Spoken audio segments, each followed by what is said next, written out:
Hello everyone. BCom part third year के insurance के इस क्लास में आज हम बीमा पत्र का चयन करते समय ध्यान देने योग्य बातें, factors to be considered while selecting a plan के बारे में पढ़ने वाले हैं। इंश्योरेंस की क्लास में अब तक हमने इसकी meaning, importance, types of policies के बारे में बात की।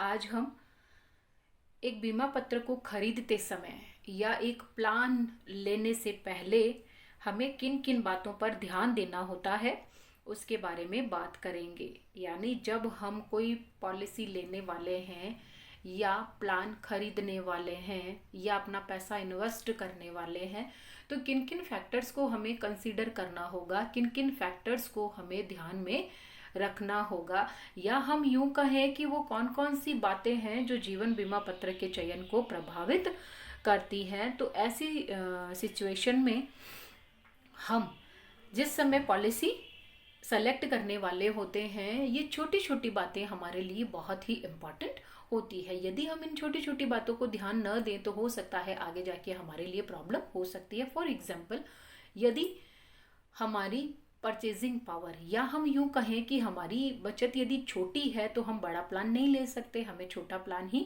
लेना होता है। यदि हम इनकम टैक्स पेई हैं या सैलरी हेड पर्सन है तो उस केस में हमें प्लान ऐसा लेना चाहिए जो हमें आयकर में छूट देता हो या छूट दिलवाता हो। कई सारी ऐसी चीज़ें हैं, हमारे परिवार में कितने लोग हैं, हमारे फैमिली की हिस्ट्री क्या है या उसकी मेडिकल हिस्ट्री क्या है, हमारी ज़रूरत किस तरीके की है, उन सब चीज़ों को हमें ध्यान में रखना होगा। तो पहला जो फैक्टर है वो है बीमा पत्र की आवश्यकता, रिक्वायरमेंट ऑफ अ पॉलिसी। तो बीमा पत्र लेते समय सबसे पहले हमें जो ध्यान देना है वो इस बात पे ही ध्यान देना है कि मुझे पॉलिसी की ज़रूरत ही क्यों है, मैं पॉलिसी क्यों लेना चाहता हूँ, पॉलिसी खरीदने के पीछे मेरी मंशा क्या है या मेरा ऑब्जेक्ट या मेरा पर्पस क्या है। तो उसके लिए प्रत्येक व्यक्ति या परिवार की जो रिक्वायरमेंट्स होती है वो अलग अलग होती है। सबकी परिवार की रिक्वायरमेंट एक जैसी नहीं हो सकती है, इसलिए उन रिक्वायरमेंट्स को ध्यान में रख के ही हमें इंश्योरेंस करवाना होता है। यदि वृद्धावस्था में पैसों की आवश्यकता है तो हमें उस हिसाब से प्लान लेना होगा। यदि बच्चों की जिम्मेदारियों के लिए, जैसे उनकी एजुकेशन है, उनकी शादी है, उसके लिए हमें यदि पैसे की ज़रूरत है तो हमें उसी हिसाब का बीमा पत्र क्रय करना होता है। तो कहने का मतलब ये है कि आपकी ज़रूरत किस तरीके की है, ज़रूरत के मुताबिक आपको पॉलिसी का चयन करना चाहिए।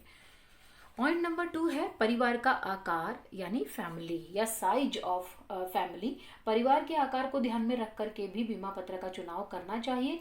बड़े परिवार में चूंकि जिम्मेदारी ज़्यादा होती है, जाहिर सी बात है जब नंबर ऑफ मेंबर्स आपकी फैमिली में ज़्यादा होते हैं तो जिम्मेदारियां भी आपकी बड़ी होती है। तो नंबर ऑफ पर्सन्स यदि ज़्यादा है और आपकी जिम्मेदारियां ज़्यादा है तो आपको उसी हिसाब का प्लान खरीदना ठीक रहता है। नेक्स्ट पॉइंट है एज, यानी आयु।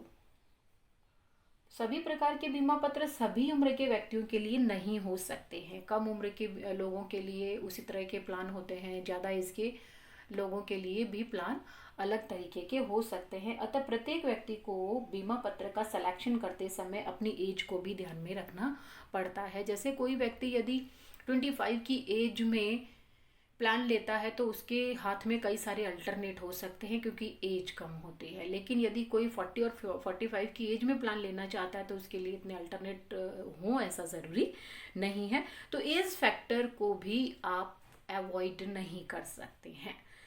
नेक्स्ट पॉइंट आता है प्रीमियम भुगतान की क्षमता। बहुत इंपॉर्टेंट, कैपेसिटी टू पे प्रीमियम। पैसा है हमारे पास, पैसा आता रहेगा, फ्लो बना हुआ रहेगा।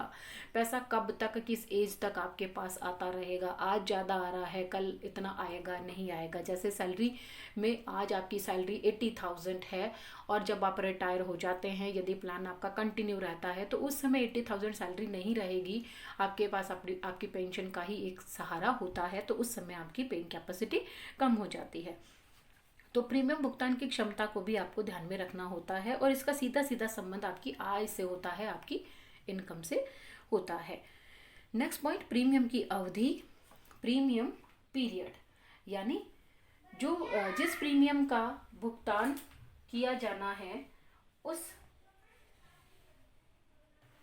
प्रीमियम की अवधि भी आपको तय करनी होती है, और ये बात प्रस्तावक को ध्यान में रखनी होती है। नौकरी करने वाले व्यक्ति अधिक लंबे समय तक प्रीमियम का भुगतान नहीं कर सकते, जबकि व्यवसायी प्रीमियम का भुगतान आजीवन कर सकते हैं। यही बात मैंने आपको पहले पॉइंट में बताई थी कि यदि आपकी इनकम का फ्लो लॉन्ग टाइम रहने वाला है तो आप प्रीमियम लंबे समय तक पे कर सकते हैं, अदरवाइज नहीं कर सकते हैं।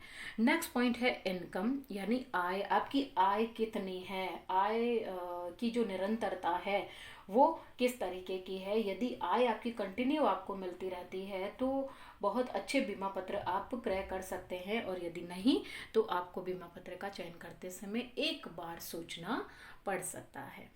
नेक्स्ट पॉइंट आता है बचत की दर, सेविंग कैपेसिटी आपकी कितनी है। प्रत्येक व्यक्ति को अपनी बचत क्षमता को भी ध्यान में रखना चाहिए।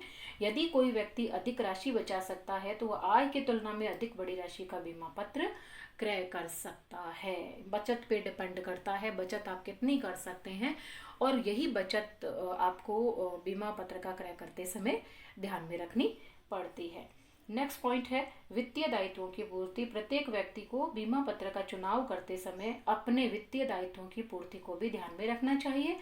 यदि दायित्व तत्काल उत्पन्न होने वाले हैं तो उसके लिए बीमा संभव ही नहीं है, क्योंकि बीमा एक ऐसा इन्वेस्टमेंट है जो शॉर्ट टर्म के लिए नहीं है, लॉन्ग टर्म के लिए ही होता है। तो जो दायित्व जल्दी जल्दी आने वाले हैं उन दायित्वों के लिए तो बीमा पत्र लेना ठीक भी नहीं है। नेक्स्ट पॉइंट रहता है परिवार का चिकित्सा इतिहास, फैमिली मेडिकल हिस्ट्री। तो प्रस्तावक को बीमा पत्र का चुनाव करते समय अपने परिवार के चिकित्सा इतिहास को भी ध्यान में रखना चाहिए। यदि परिवार के अधिकांश लोगों की किसी बीमारी के कारण ही कम उम्र में डेथ हो गई है तो इस बात को भी ध्यान में रखना ज़रूरी रहता है, क्योंकि फैमिली हिस्ट्री या फैमिली की जो कुछ ऐसी बीमारियां होती हैं जो हेरिडिटी वाली होती हैं तो वो आप में भी हो सकती हैं। तो बीमा करता खुद इन सब चीज़ों के बारे में आपसे पूछता है, वो प्रपोजल फॉर्म में वो सारी चीज़ें एज अ रिक्वायरमेंट देता है कि आप उन सबको सही सही बताएंगे और सही सही भरकर देंगे। नेक्स्ट पॉइंट है आश्रित यानी डिपेंडेंट। परिवार में आश्रित लोग कितने हैं, क्या एज है, क्या वो कमाने वाले हैं, नहीं कमाने वाले हैं, आप पर कितना आश्रित है, उन चीज़ों को भी ध्यान में रखना बहुत ही ज़रूरी होता है। और इसके अलावा जो बीमित का स्वभाव है, पर्टिकुलर्स ऑफ इंश्योर्ड, जिस व्यक्ति का बीमा करवाने वाले हैं आप, उस व्यक्ति का जो स्वभाव है वह स्वभाव किस तरीके का है, उस व्यक्ति की आदतें कैसी है, उसका चरित्र किस तरीके का है, ये सारी चीज़ें भी बीमा पत्र खरीदते समय ध्यान रखने की होती हैं। तो बहुत ही इम्पॉर्टेंट है। मैं यदि ये कहती हूँ कि ये क्वेश्चन परीक्षा की दृष्टि से इम्पॉर्टेंट है तो शायद ठीक नहीं होगा। ये हमारी डेली लाइफ में भी बहुत इम्पॉर्टेंट है, क्योंकि प्लान हर कोई व्यक्ति लेता है, तो इन छोटी छोटी बातों को हमें पता होना ज़रूरी है। तो एक बार फिर से मैं इसके मेन पॉइंट पे फोकस करूँगी कि सबसे पहले हमें ये देखना होगा हमें बीमा पत्र की ज़रूरत क्यों है, मैं बीमा पत्र खरीदना चाहता ही क्यों हूँ, तो रिक्वायरमेंट ऑफ अ पॉलिसी। फिर परिवार का साइज, हम कितने लोग हैं, कौन कौन सी ज़रूरतें हो सकती हैं, कौन कौन से मेरे दायित्व हैं, किस किस मेंबर के प्रति वो आपको देखने होते हैं। फिर आपकी एज क्या है, जिस व्यक्ति का आप बीमा करवाना चाहते हैं उसकी एज क्या है, ये भी आपको देखना होता है। इसी के साथ साथ प्रीमियम भुगतान की कैपेसिटी आपकी कितनी है, मोर और लेस जो भी है, आप कब तक प्रीमियम का पेमेंट कर सकते हैं, लंबे समय तक कर सकते हैं या नहीं कर सकते, तो प्रीमियम पीरियड भी इम्पॉर्टेंट होता है। इसी तरह से आपकी इनकम भी इम्पॉर्टेंट होती है, क्योंकि बिना इनकम के तो आप कुछ भी नहीं कर सकते हैं। इनकम है तो बचत है, बचत है तो आप पॉलिसी ले सकते हैं, अदरवाइज नहीं ले सकते हैं। इसी तरीके से जो नेचर ऑफ फाइनेंशियल लायबिलिटी है, वित्तीय दायित्वों की जो पूर्ति है, वो आपकी किस तरीके की है, क्या दायित्व ऐसे हैं जो तुरंत आने वाले हैं या दायित्व ऐसे हैं जो कुछ समय के बाद आएंगे, तो ये चीज़ें भी आपको देखनी होती है। इसी तरह से फैमिली मेडिकल हिस्ट्री, फैमिली की जो चिकित्सा इतिहास है, फैमिली की हेल्थ किस तरीके की है, फैमिली में कौन कौन से मेंबर है, या जो हिस्ट्री में यदि किसकी किसी बीमारी से डेथ हुई है या अर्ली एज में डेथ हुई है, तो वो सारी चीज़ें भी देखी जाएंगी। इसी तरह से आश्रित कितने हैं और उनकी उम्र क्या है, वो मैरिड है या नहीं है, वो कितना कमाते हैं या बिल्कुल नहीं कमाते हैं, वो सब भी आपको देखना है। और इसी तरह से जो बीमित है, जो इंश्योर्ड है, जिस पर आप पॉलिसी लेने वाले हैं, उसका स्वभाव किस तरीके का है, ये भी आपको पता होना ज़रूरी है। तो आज की इस क्लास में मैंने आपको बीमा पत्र का चयन करते समय ध्यान देने योग्य बातें, factors to be considered while selecting a plan के बारे में बताया है।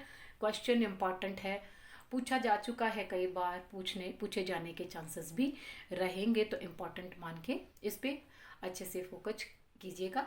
आगे की क्लास में हम फिर से मिलेंगे, तब तक के लिए थैंक यू।